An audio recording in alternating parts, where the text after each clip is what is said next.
Well, from fighting regulation on the internet to fighting the government over airways, a startup Flytenow challenging the FAA over the agency's ban on the flight sharing service. The FAA shut down the service in August, saying pilots are banned from acting as Uber drivers. The Wall Street Journal's Jack Nickus wrote the story. He is with me now.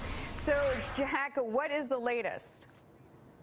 Right, so we've got this week one of these flight-sharing companies suing the FAA and the U.S. Court of Appeals in D.C., basically over the agency's stance that these flight-sharing services are illegal.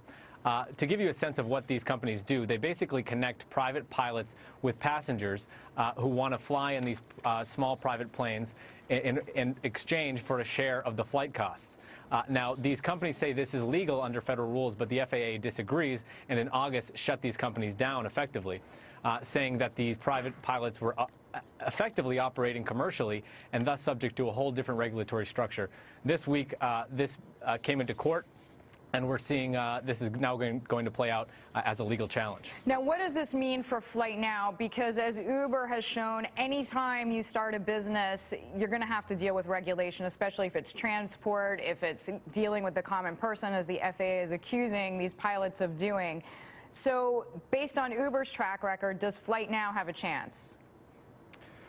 Well, it's a whole different question than Uber, because now we're talking about federal aviation regulations. I mean, air travel is maybe the most regulated industry in the U.S. So these guys are going to have to figure out how their service fits in to current aviation regulations. They think it does.